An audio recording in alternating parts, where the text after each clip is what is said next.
They burned humanity's best ship. Then Earth sent its monster to end the war. The 3-kilometer flagship did not burn. It did not explode. It simply folded. The metal creased along invisible lines. The hull armor buckled inward at angles that had no names in any physics text Zarak had ever learned. His tactical grid showed distance values counting backward into negative numbers. The sensors screamed in frequencies that made his jaw clench. The Asterisk Hegemony's Pride Asterisk, flagship of the entire Golden Armada, crown jewel of the Syndicate's 200-year dominion, compressed into a solid block, not crushed, folded, the way a piece of paper crumples when you hit it with a force that exceeds space itself. In the command spire of the Asterisk Iris Bastion Asterisk, 3 light seconds away, Zarak gripped the edge of his tactical console. Every muscle in his body had gone rigid. His breathing apparatus hissed in short, stunned pulls. This was not how this worked. This was not. The block of metal held itself together for exactly 3 seconds. Then the gravity well took it deeper. The ship compressed into a point of absolute density, and the void swallowed the last of its light. Somewhere in the dark, a human sat in a chair and did not blink. 4 years earlier, Zarak had stood in the same command spire and watched the scanners paint the Sonari Monastery complex in soft green. Harmless, defenseless, 14,500 monks in their bell tower, singing prayers that meant nothing to the machines of the Syndicate. He had given the order. The kinetic strike had lasted 47 seconds. The tower had collapsed into dust that rose and fell and settled on stone that had stood for 8,000 years. The bells went silent. His metrics showed 0 military resistance, 0 return fire, 0 complications. 14,500 efficiency gains for the Syndicate, peace through erasure. No one had come to stop him. Earth had sent no warships. No automated drones, no message, nothing. The human colonies had broadcast a single statement. We acknowledge the Sonari are gone, and then absolute silence for 4 years. Their outer stations had powered down. Their fleets had contracted inward. They had withdrawn like wounded animals, as if the loss had broken something that could not be fixed. Zarak had understood it as submission. A commander who did not respond to invasion was a commander who had already surrendered. The mathematics was clean. The Syndicate had won without firing a second shot. He stood in the Iris Bastion now, reviewing the latest metrics. The sector was under absolute control. The remaining Sonari temples had been catalogued and scheduled for conversion. The human colonies were in structural decline. Their transmission rates had dropped by 60%. Their mining operations were shutting down. By next quarter, they would not need the Sonari symbols at all. The humans would accept automation, integration, or dissolution with equal indifference. Everything was proceeding according to projection. Then the deep space fracture alarm chimed. It was a soft sound, algorithmic. Not the violent klaxons that meant enemies strike craft, just a notification, a chime. Scanners had detected an anomaly in space-time geometry 17 light seconds out. Very unusual, very faint. The Vanguard frigates had already moved to intercept before Zarak finished his current thought. Tactical status, Zarak said. His voice remained level. There was no threat at the outer perimeter. There had not been a true military threat to the Syndicate since the Eonites attempted their last incursion, and that had ended with 1 warhead. This would end the same way. Anomaly is solid, sir, the tactical officer reported. Geometry is complex, it's reading as a ship. Classification, unknown, signature is degraded. The fractal pattern in the hull is...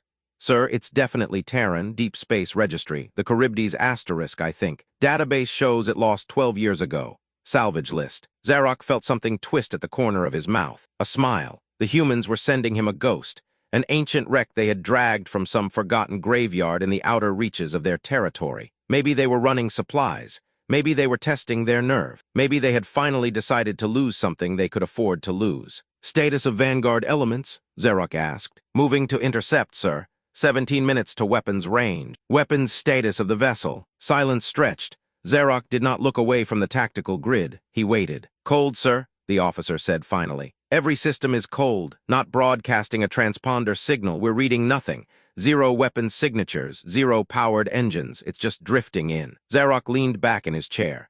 His breathing apparatus hissed in the silence of the command deck. The Sonari silence had lasted 4 years.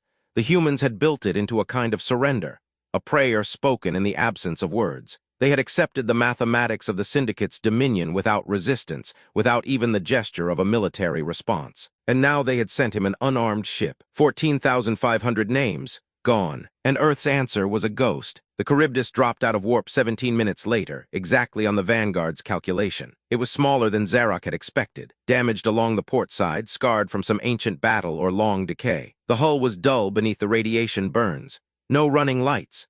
No beacon, no transponder, just a silent mass of recycled metal, drifting closer to the Syndicate line with the velocity of a funeral procession. On the command deck of the Iris Bastion Zarok opened the fleet-wide channel. His voice went out to 712 capital ships, 3,000 frigates, and 54,000 personnel scattered across the Golden Armada. All elements, this is command. The human vessel is in range. It will surrender or it will be destroyed. Stand ready. They have 10 seconds to choose. He counted them off in his mind. 1, 2, 3. The Charybdis did not respond. Its engines stayed cold. Its weapons stayed dark. Its hull remained silent. 4, 5, 6. Vanguard elements, Zarok said. Move to dock and board. Secure the vessel. I want crew compartments open and the ship logs intact. If there is any resistance, eliminate it. 7. The Vanguard frigates, 12 ships, each the size of a city district, accelerated toward the Charybdis. Zarok watched them close the gap on his tactical display. 500 kilometers, 300, 100. The targeting reticles locked bright green. 8. Silas, Zarok said quietly, testing the name that his intelligence files had taught him. Still running, he smiled. A defeated commander piloting a salvaged wreck. The mathematics had never been clearer. 9.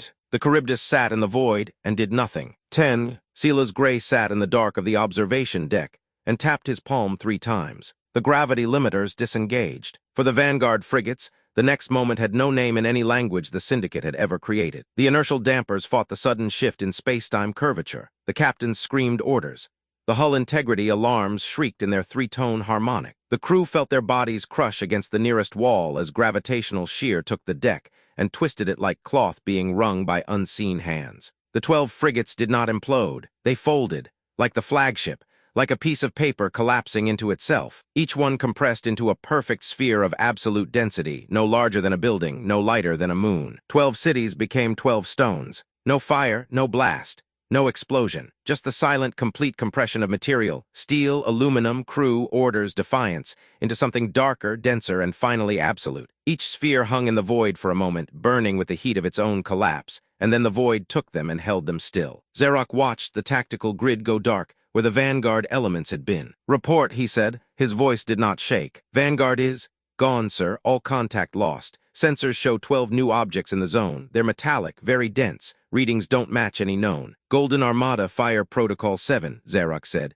Kinetic artillery full barrage. I want that ship reduced to atoms. His order moved through the fleet like a wave. 17 heavy cruisers rotated their main batteries. 94 smaller frigates armed their kinetic cannons. Across 17 light seconds of space, the Syndicate's killing force prepared itself. 800 rounds of kinetic ammunition, each the size of a mountain, began their acceleration toward the Charybdis asterisk. They should have punched through the ancient hull and emerged from the other side, leaving a wound that would kill the ship in a slow death spiral. They should have vaporized it in the mathematical certainty of collision and mass transfer. The first round arrived in 42 seconds. Instead of striking, it curved, just curved, like a planet pulling at a comet, like gravity itself had woken up and decided to play by different rules. The round orbited the Charybdis once, then twice. Then it fell out of phase with the others. The second round curved, the third, the fourth. All 800 rounds began to orbit the human ship like a ring of metal, perfect and terrible, each one moving in an ellipse that had been calculated to the atomic level. They hung there in the void, rotating slowly, and something in Zarok's chest went cold. This was not a weapon. This was a cage, and the mathematics of it had shattered something in his understanding of how the universe was supposed to work. He tried to speak and could not. He tried to issue an order and the words would not form. In the tactical grid, he watched the 1,600 remaining ships of the Syndicate hold their positions, waiting for him to tell them what to do. But Zarok had no words left for this. The 800 rounds held their orbit, perfect, terrible, each one moving at exactly the speed that gravity demanded, no faster, no slower. A cage of metal spinning around a human ship that should have been dead. Across the fleet, captains began calling in reports. The commander of the Vanguard Lord was asking for clarification. Did command understand what had just happened? 12 ships had vanished from the grid. Not damaged, vanished. The tactical systems could not even compute where the debris should be. There was no debris. There was just empty space where the Vanguard had been. Zarok's communications officer was trying to route calls from the secondary fleet commanders. They all wanted the same thing. They all wanted permission to activate defensive protocols. They wanted to know if they were under attack. They wanted to know what Silas Gray had just done and how to stop him. Zarok did not answer. He was watching the 800 rounds orbit the asterisk Charybdis, watching them move with a precision that no pilot could achieve, watching them form a perfect cage of metal that had never existed before and should never have been possible. His hands shook on the edge of the tactical console. "Golden Armada," Silas Gray said, his voice cutting across all frequencies at once. No encryption, no coded language, just a human speaking in the void. "You think you know what a weapon is? You think it has teeth? It has fire. You think you can measure it on a scale? You want to count the numbers and win by addition." Zarok felt his breathing apparatus stutter. The voice was calm, cold, the kind of voice that did not raise because it did not need to. "The vessel you destroyed was a cage," Silas said. "You killed 14,500 people who chose not to fight. You erased them so the Syndicate could have a clean ledger. You thought silence meant surrender. You thought no answer meant no threat. You were wrong. We kept count. We kept every name." The command deck of the Asterisk Iris Bastion held 300 officers in total silence. Nobody moved. Nobody breathed. The only sound was the soft hiss of environmental systems trying to keep the air in the room breathable. "The kinetic rounds you fired will not strike," Silas continued. "The warp drives in your fleet will not engage. The lightspeed barrier itself is now a wall. I have locked the space-time geometry for 500 light years. You cannot run, you cannot hide. The only thing you can do is watch what happens next." The transmission ended. For exactly 2 seconds, nothing moved in the tactical grid. The 800 rounds continued their orbit. The 1,000 ships of the Golden Armada held their positions. The flagships and the frigates and the supply vessels all hung in the void, waiting for something that had no name. Then the captains broke. They all screamed at once. The Asterisk Vanguard Lord Asterisk, the Steel Meridian Asterisk, the Asterisk Hierarchy's Fist Asterisk, every ship larger than a city tried to initiate a warp jump at the same instant. Orders flew down the chain of command. Chief engineers at every reactor console heard the demand for maximum power output. They knew what it meant. They knew the engines could not handle that load. But they were Syndicate.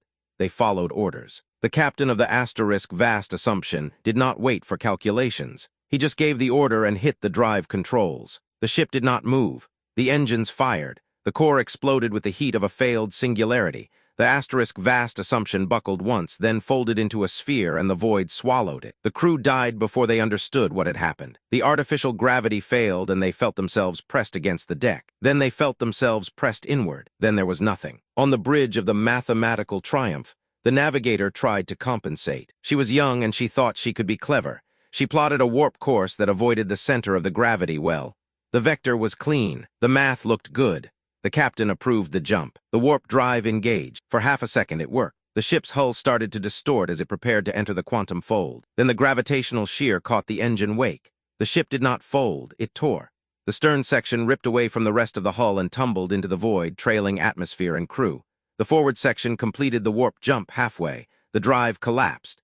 The remaining hull compressed into a shape that had no name in any structural database. The captain of the Asterisk Imperial Resolve watched the mathematical triumph disappear and made a different choice. He ordered a hard burn on conventional thrusters, maximum velocity away from the Charybdis. His crew worked fast. The engines screamed. The acceleration crushed the bridge crew against their seats. One officer passed out from G-force. Another began to bleed from the nose. But they burned. They burned for 40 seconds before the gravity shear caught them. The ship did not fold cleanly like the others. It buckled sideways. The starboard section twisted into the port section. The crew felt themselves hit walls they had not expected to be there. The captain tried to give one more order, but his jaw had shattered against the armrest. The Asterisk Imperial Resolve became a tangle of broken metal, and the void held it still. The other warp attempts crashed against the spacetime lock one by one. Some of the captains shut down the drives in time. They ordered emergency shutdown protocols and tried to nurse their ships back to safety. Most of them made it. The ones who did not died fast. The captain of the Asterisk Silver Ascendant killed his crew trying to run. He drove the engines too hard and they exploded. The core breached. The plasma scoured the engineering deck before the ship's automated systems sealed the compartment. 200 engineers died screaming. The captain died wondering if the pain would ever stop. The captain of the Asterisk Eternal Guard managed to abort the warp jump before the engine failed, but the timing was off by microseconds. The quantum fold collapsed partway through the jump. His ship emerged into normal space, twisted at an angle. The hull integrity was compromised. The crew began to bail. Emergency pods launched in a desperate spray across the void. But the gravity was still building. The pods were slow. The gravity was fast. 47 ships tried to escape. 47 ships became dust or spheres or geometric shapes that had no names.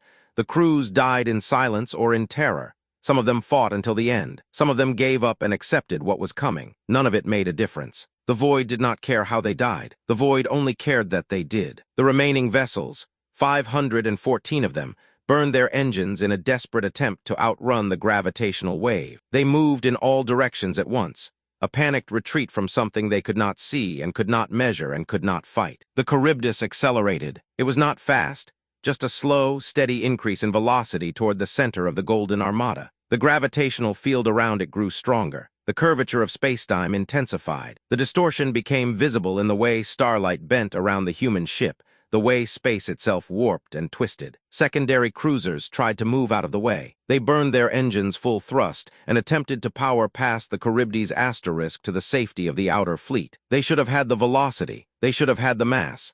They should have had the trajectory that would carry them clear. Instead, they felt the gravity shear take hold of their structures. The ship Crystalline Authority buckled amidships. Its hull groaned, a low, metallic sound that carried across the void. The crew felt the deck lurch beneath them. The artificial gravity failed in sections. Personnel fell up and down at the same time. The communications officer was at her station when the shift happened. One moment she was sitting. The next, her body was being pulled in 3 directions at once. Her arms went limp. Her legs snapped. She screamed once and then the pressure took her apart. The ship folded along a line perpendicular to its length, and then it folded again and again until it became a tight knot of crushed metal that hung in space and did not move. 800 crew had been on the asterisk Crystalline Authority. The void held their remains for a moment. Then it let them fall deeper. On the bridge of the asterisk Eternal Span asterisk, the captain was ordering a full emergency thrust when the forward sensors went dark. Not blank, dark, as if the space in front of the ship had become something the sensors could not read. The crew felt the deck shift beneath them. The artificial gravity stuttered. The captain's voice cut through the bridge noise. All hands brace for impact. But there was no impact. There was only the slow, terrible sensation of being crushed from all sides. The deck plates buckled upward. The overhead panels collapsed. The communications systems shattered in sparks of electricity and burning plastic. A crew member tried to run for the exit and his leg was crushed by a falling beam. He screamed. The gravity that fell around him did not ease. The asterisk Eternal Span imploded from the outside in. The pressure wave created by the gravity shear pushed the entire ship into itself. The crew screamed. The alarms shrieked. The captain managed one more order before the bulkheads warped and crushed him against his chair. Then everything stopped, and what was left was a sphere no larger than a mountain, burning with the heat of collapse, and then cooling into absolute black. 1,200 personnel, gone, reduced to atoms compressed into a point smaller than a city. The asterisk Sentinel's watch tried a different approach. Its captain ordered the crew to abandon ship. Emergency evacuation pods launched from the hull. 1,400 personnel ejected into space with thruster packs and suit propellant. They were going to scatter, to spread out, to minimize the target. It was good tactics. The captain felt proud of the order even as he activated his own suit and headed for the nearest pod. The gravity shear did not care about tactics. It took the pods and the crew and the thruster plumes and compressed them all into the same sphere. The crew felt their suits crush around them, felt their oxygen systems fail, felt the pressure build and build until their bodies could not contain it anymore. The light of their propulsion systems flared once, impossibly bright, and then went dark forever. The captain was the last to die. He saw his crew compress into nothing. He saw the pods become twisted metal. He tried to deploy his ejection thrusters one more time, but the gravity was already crushing his arms against his body. He opened his mouth to scream, but the pressure had already crushed his lungs. He died thinking about his mistake. 1,400 personnel, all of them dead because he thought they could escape. The asterisk Obsidian Command was a cruiser built for deep space exploration. Its design was elegant. Its crew was well-trained. Its captain had been in service for 34 years. He had seen combat. He had seen systems fail. He had seen the worst that space had to offer. He had never seen anything like this. When the gravity field expanded, he felt it in his bones before the instruments could measure it. The pressure systems started to fail. The artificial gravity began to fluctuate. He ordered an emergency separation protocol. The engine pods were designed to detach in case of catastrophic core failure.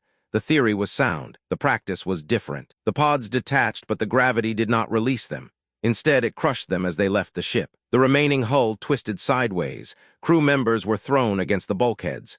The captain felt his chest impact a railing and heard something in him break. He coughed blood, but he was still conscious enough to see the end coming. The asterisk obsidian command did not fold. It shattered. The hull plates separated into individual pieces, each one crushed into a small cube of metal no larger than a fist. 1,000 personnel scattered across the void in compressed fragments.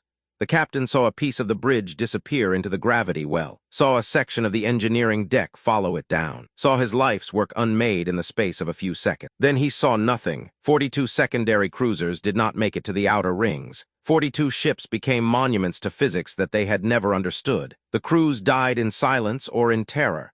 Some of them fought until the end. Some of them gave up and accepted what was coming. None of it made a difference. 31,000 personnel. Gone, compressed into geometric shapes that no database could classify. The remaining vessels, 514 of them, burned their engines in a desperate attempt to outrun the gravitational wave. They moved in all directions at once, a panicked retreat from something they could not see and could not measure and could not fight. The Charybdis did not pursue them. It moved toward the center, toward the single largest ship in the entire Syndicate fleet, the Judgment's Truth asterisk, the flagship. 2 kilometers of armored steel and weapon systems, the command vessel for the entire operation. 3,000 crew, the pride of the Golden Armada. The flagship tried to move. Its engines screamed. Its thrusters fired. The crew gave everything they had to break the gravity's hold and get clear. The captain ordered a full power burn to the engines. The reactors pushed beyond safe margins. The hull plates began to glow with waste heat. It was not enough. Silas opened the limiters completely. The gravity well stopped being a curve. It became a collapse. Space itself started to fold toward the center point. The distortion became visible to the naked eye. The stars started to twist around the invisible singularity. The Judgment's Truth tried to accelerate one more time. The crew fired every thruster. The engines ran at temperatures that melted the hull from the inside. The captain gave the order to eject the core and run for deep space on chemical thrusters alone. The gravity took the flagship anyway. It did not burn. It did not explode. It folded, cleanly, geometrically, perfectly, into a solid cube of absolute density. 2 kilometers of armored steel and 3,000 crew and centuries of Syndicate knowledge compressed into a shape that had edges and angles and mass. The cube hung in the void for a moment, glowing with the heat of its own collapse, and then the gravity took it deeper and it was gone. No thrust, no escape, no physics left to save them. The 514 remaining ships held their positions and did not move. In the command spire of the asterisk Iris Bastion asterisk, Xerox felt the artificial gravity fail. He did not fall. The gravity did not drop all at once. It faded. His weight decreased from full to half to nothing. Objects on the command deck started to drift. A cup that someone had abandoned at a console drifted up and struck the ceiling. A tactical pad spun slowly, showing the fleet positions on all sides,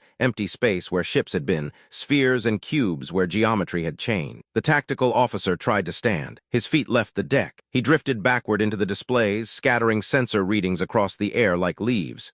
He did not try to grab anything. There was nothing to grab, nothing to hold, nothing solid left in the world. Xerox drifted in his chair and did not reach for the restraints.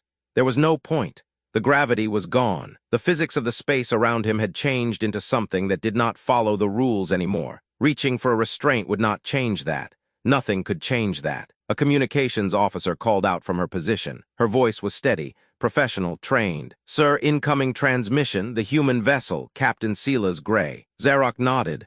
The motion sent him drifting slightly. He made no attempt to correct it. The last transmission came through on the captain's priority channel. Silas again, still calm, still cold. "Xerox," Silas said, "I am stopping now. The gravity field will hold at current intensity. It will not advance. The ships that are left will not implode. I am leaving you alive because the dead deserve a witness. I am leaving your fleet alive because the Syndicate deserves to see what it has become." The transmission paused. Xerox waited. "The vessel you destroyed was a cage," Silas said again, and there was something different in his voice this time, something that sounded like it might break if he spoke too loud. 14,500 people, names, histories, children who would have lived to see what peace looks like. You erased them to consolidate power. Now you get to live with what you chose. The transmission ended. The command deck fell silent again. The officers floated in the darkness, waiting. Some of them were crying. Some of them were staring at nothing. The navigator was still checking calculations on her console, even though there was nowhere left to go. The targeting officer had his eyes closed. The communications officer was repeating the incoming transmission in her mind,